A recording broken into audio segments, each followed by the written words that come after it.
पैसे कमाता था।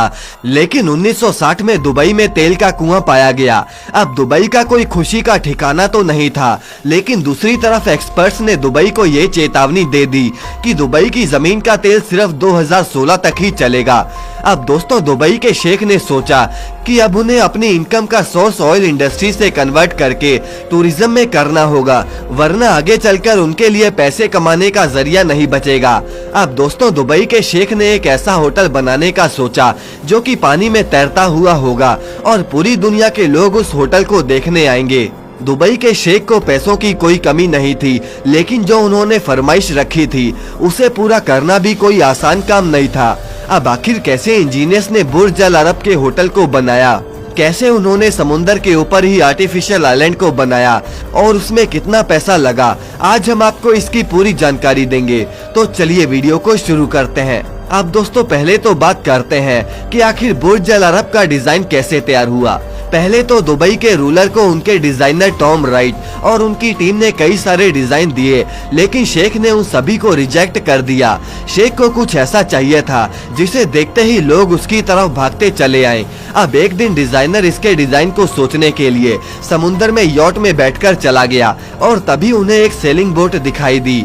अब दोस्तों, समुंदर से वो सेलिंग बोट काफी ज्यादा यूनिक लग रही थी और जब उन्होंने ऐसे होटल का डिजाइन शेख के सामने रखा तो दुबई रूलर ने उसे पहली नजर में ही अप्रूव कर दिया। अब दोस्तों, जैसा होटल का डिजाइन था वो समुंदर के बीच ही अच्छा लगता और इसीलिए उन्हें इस होटल को बनाने के लिए एक आइलैंड चाहिए था, लेकिन दुबई में कोई भी आइलैंड मौजूद नहीं है। अब दोस्तों, अगर इंजीनियर्स इसे समुंदर में बनाते तो बुर्ज अल अरब को समुद्री तूफान और उसकी खतरनाक लहरों का खतरा हो सकता था। अब इससे बचने के लिए इंजीनियर्स को समुंदर पर एक आर्टिफिशियल आइलैंड तो बनाना ही था, लेकिन उसके ऊपर एक 1050 फीट ऊंचा होटल बनाना है, जिसे आज तक पूरे प्लेनेट पर किसी ने भी ट्राई नहीं किया। अब 1995 में आइलैंड का काम शुरू कर दिया गया और इस प्रोजेक्ट के इंजीनियर ने समुंदर में 1300 मीटर दूर बड़े बड़े पत्थर डलवाने शुरू कर दिए और अब आइलैंड की शक्ल लोगों के सामने आनी शुरू हो गई। दोस्तों, काम काफी अच्छा चल रहा था, लेकिन तभी अरेबियन सी में एक समुद्री तूफान आ गया।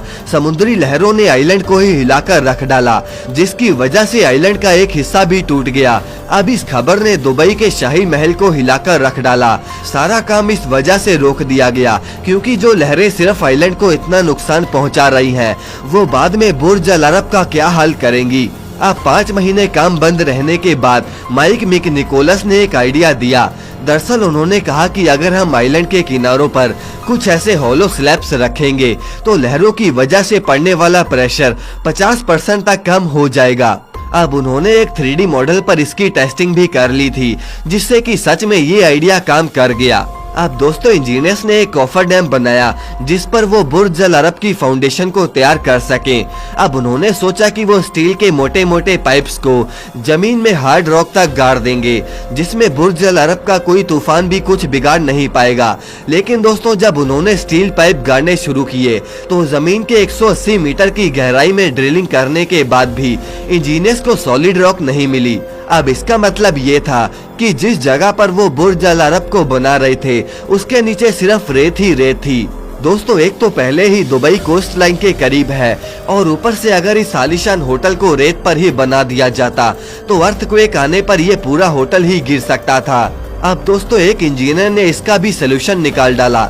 उसने कहा कि अगर हम स्टील पाइप को जमीन में गाड़ते चले जाएं, तो एक समय पर जमीन में कंप्रेस्ड रेत खुद ही आ जाएगी और वो पाइप जमीन में धंसना बंद हो जाएंगे। अब ड्रिलिंग करके जब चेक किया गया तो उस इंजीनियर का ये आइडिया काम कर गया और उन्हें जमीन के नीचे कंप्रेस्ड सैंड मिल गई। दोस्तों, पूरे 55 स्टील पाइप्स को ऐसे ही जमीन पर गाड़ दिया गया जहां पर ये आलीशान होटल खड़ा होने वाला था। अब दोस्तों, 2 साल की मेहनत के बाद इंजीनियर्स ने बुर्ज अल अरब के आधे से ज्यादा काम को खत्म कर दिया था।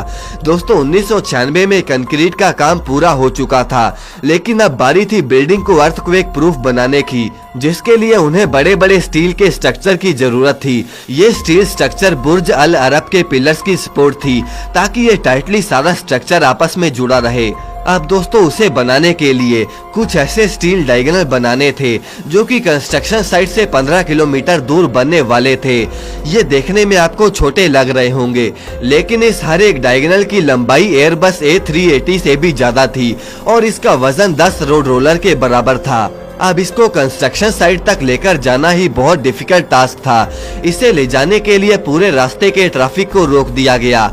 अब दोस्तों इसके बाद मसला तो ये था कि ये भारी भरकम डायगोनल ऊपर तक कैसे जाएंगे।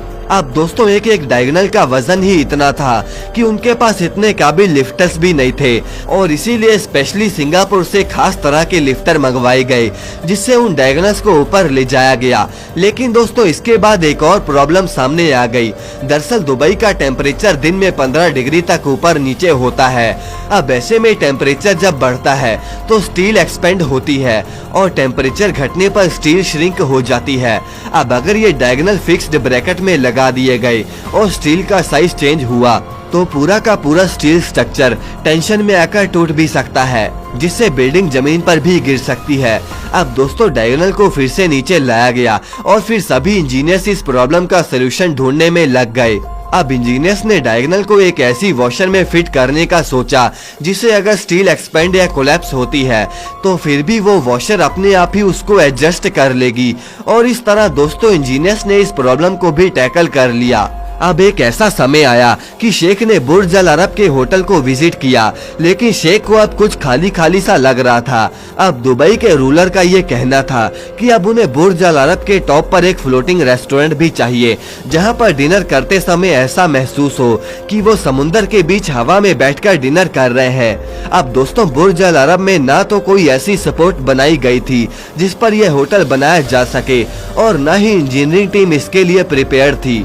अब इंजीनियर्स के अंदर शेख को ना बोलने की हिम्मत भी नहीं थी और इसका कोई ना कोई सोल्यूशन भी ढूंढना ही था। अब कई समय बाद एक बुर्ज अल अरब का डिजाइन तैयार किया गया जिसमें बुर्ज अल अरब के कंक्रीट कोर पर स्टील ब्रैकेट्स लगाए गए और फिर उनमें 10 मोटी बीम्स डाली गई। अब इन बीम्स के ऊपर लोहे का स्ट्रक्चर रखा जाएगा और ऊपर शीशे का स्ट्रक्चर फिट किया जाएगा और कुछ इस तरह जाकर इंजीनियरिंग टीम ने शेख की इस फरमाइश को पूरा कर दिखाया। अब दोस्तों इसके बाद बारी आती है इंटीरियर डिजाइनिंग की, लेकिन उसमें भी एक प्रॉब्लम आ रही थी। दरअसल अगर बिल्डिंग के अंदर की ह्यूमिडिटी और टेम्परेचर को कम नहीं किया गया तो अंदर गोल्ड प्लेटिंग और वुड कार्विंग का काम नहीं किया जा सकेगा। अब दोस्तों इसके लिए बिल्डिंग को पहले विंडो पैनल लगाकर सील कर दिया गया और फिर उसके बाद एक साइड पर आइकॉनिक फैब्रिक वॉल लगा दी गई जो कि सूरज की रोशनी को रिफ्लेक्ट करती है और इससे बिल्डिंग का टेम्परेचर भी कम रहता है। दोस्तों अब इसके इंटीरियर डिजाइनिंग की बात करें तो इस काम के लिए इटली और ब्राजील से 24,000 स्क्वायर मीटर मार्बल मंगवाया गया और आप यकीन नहीं करेंगे कि जितना मार्बल मंगवाया गया उतना ही 24 कैरेट का गोल्ड भी मंगवाया गया। अब दोस्तों इंटीरियर डिजाइनिंग का काम खत्म ही था कि दुबई रूलर ने कहा कि ये अभी अच्छा नहीं लग रहा। अब ये बात सुनकर इंटीरियर डिजाइनिंग की टीम पर तो एक पहाड़ ही टूट पड़ा। इसके बाद उन्होंने इस वॉल पर डांसिंग फाउंटेन, LED लाइट्स और फिश एक्वेरियम वगैरह लगवाए जिसे शेख ने देखते ही पहली फुर्सत में अप्रूव कर दिया और कुछ इस तरह जाकर दुनिया का 7 स्टार होटल कंप्लीट हुआ। वैसे आपका इस पर क्या कहना है, कमेंट करके हमें जरूर बताएं और इस वीडियो